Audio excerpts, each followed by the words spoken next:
All right, ladies and gentlemen, oh my gosh, I'm excited. I'm nervous. Welcome to the How to Live Shitty podcast. What are you doing, Bubba? Come here. All right, sorry, there's an animal. I'm talking about you, Bub. I know, I see you. Oh my goodness. Okay, well, we're going to try that again. Welcome to the How to Live Shitty podcast with your host, Mel K. Dub. The reason I'm saying my real name is Melissa K. Weber. The real reason that I'm doing the Mel K. Dub thing is for personal branding, which is cringy as shit, but it's real. Make it easy for people to find me in the future. So, Mel K. Dub is here to host the How to Live Shitty podcast. This is episode 1. So I'm really excited. I'm really nervous. I did not think I would be making a podcast ever. I'm a very video forward person, so you can find the podcast on YouTube as well. And it will be on Spotify, Apple, wherever you find podcasts. I was on the radio like a long time ago. I had an internship with iHeartRadio, and that's a whole other long story. But I did make it on air for a little bit, but I didn't know if I had a voice, a face for radio, for podcasting. Obviously not. Anyway. Okay. So why are we starting? If you know anything about me, is a good place to start. You know that I've been in the process of opening a tap house called First Drafts. It has been a long and arduous process. It's been long. It's been tough. But the whole premise of a first draft is based on this concept by this writer named Anne Lamott. I heard about this essay back in college. And it's this concept of people, don't write books, or they don't, in this case, do things because they're afraid of what the first draft is going to look like. They know it's going to be shitty, and they know it's going to be bad, and it's this perfectionist kind of mentality. And what writing a shitty first draft means is just putting it all out there and knowing it doesn't need to be good. And if you can get past that, then you can really write something amazing. And in the sense of action, you can do something amazing for yourself, for the people around you.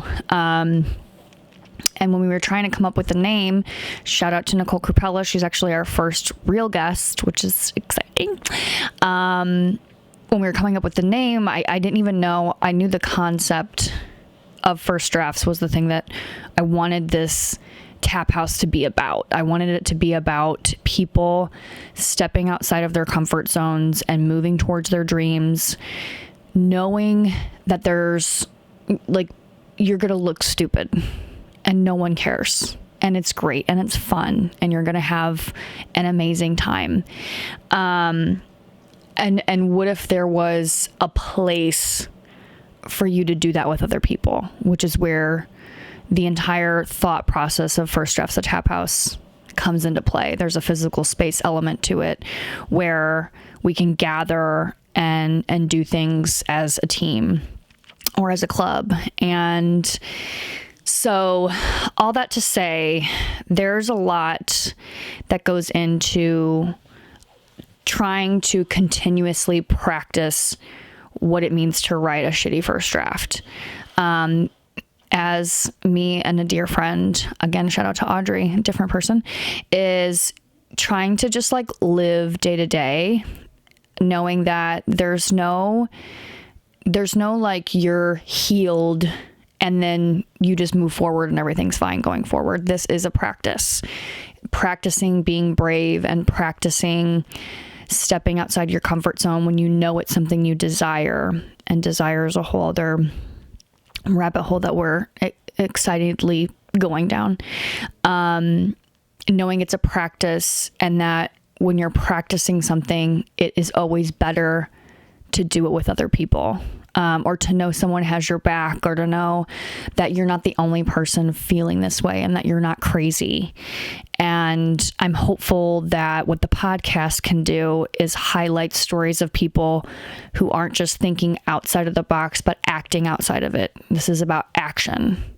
The reason that so many of us and this is so true for me, get stuck is because we're in our heads. We're not in our bodies, and we're not out in the world, and we're not physically acting towards the things that we really want.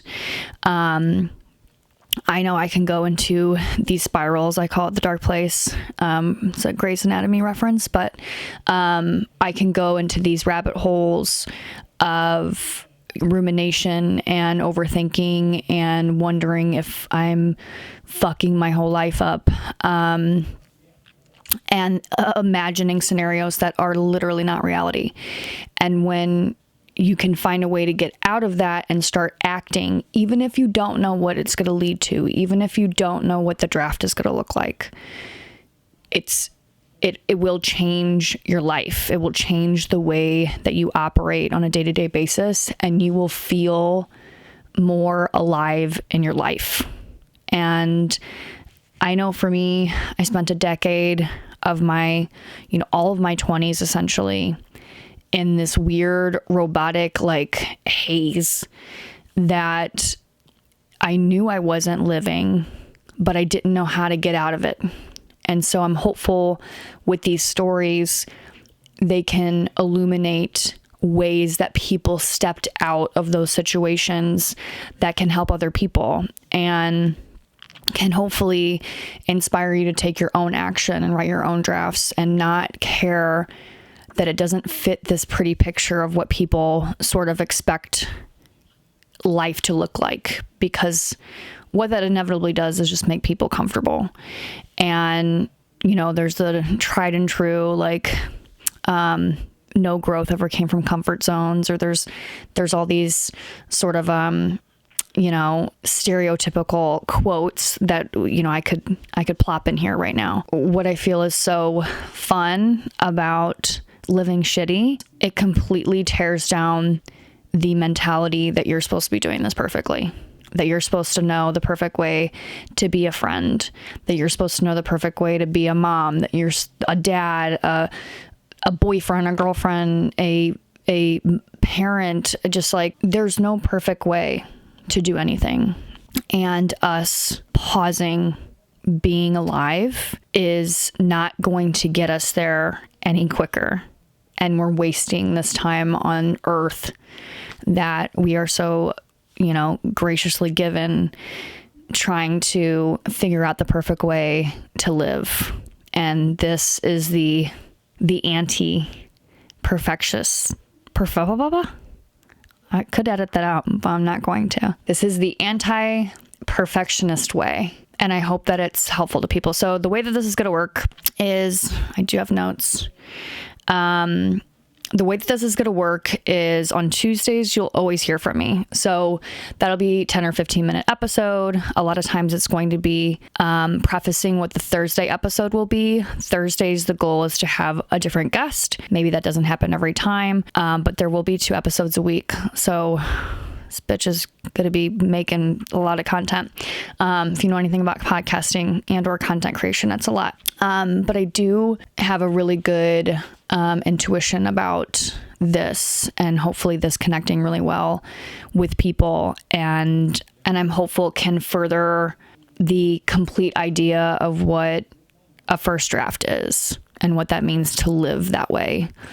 So in that spirit, this Thursday, we are going to there is going to be video elements to this. So I come from a video background and grew up making videos. I actually grew up wanting to be an actress. So me feeling like I'm entertaining people is a lifelong dream of mine anyway. So I'm out here living the dream. The Thursday episode, this coming Thursday, is going to be mostly video. You can listen to this on Spotify or anywhere that you listen to podcasts. So there's always going to be an audio version of it. But there will be a lot of video elements that you can find on YouTube. I personally love video. I think it's a really special medium, especially when you're talking about things like dreams.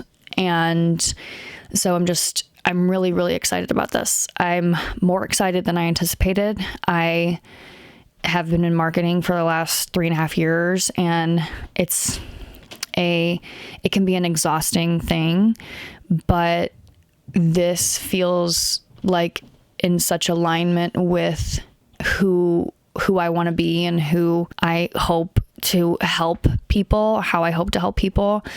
So I'm just grateful if you listen to this one time, if you listen to it every week, if you like it, share it. Like I will like just love any kind of effect it would have on anybody. And the fact that you would share it with anybody is like crazy to me, but I would love it. I mean, you should do it because that's how things grow.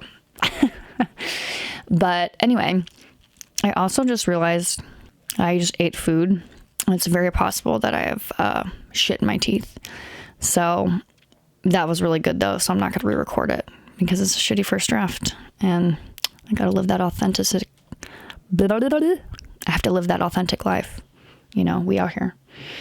So anyway, that is how to live shitty. This week we are going to have a video on Thursday. We will be talking more about the physical space of the tap house, kind of what that has evolved to. It's been a big learning curve and it's been a road. So we'll talk a lot more about kind of how the tap house idea originated, where it's at now, and how you can watch out to see how that evolves and when you can come have a beer someday. That'll be out on Thursday, and then the following week we'll start having guests. As far as the guests go, you can expect, you know, I love business. I think that people's jobs and careers are really important to our overall health and happiness. So some of this will have either, you know, a small business or business entrepreneurial undertone. But a lot of it too is just going to be about people just doing things and trying things and how it's affected their lives and ways we can adjust our own mindsets to embrace a life feeling alive is really my end goal. So stay tuned. We're going to have previews so you can kind of figure out which episodes are going to be the best for you. And yeah, I'm really pumped. Thank you guys for listening, for all the support on the promotion. That video was really special to me. And I can't wait to talk to you more. So until then, keep living shitty. And I'm Mel K. Dub. I don't know how to do that. Huh. I think I got it. Okay. I'm going to say, until next time, I'm Mel K. Dub. Keep living shitty. And I did it all with my dog. Hi, baby. He's so cute. I know. All right. We're all right.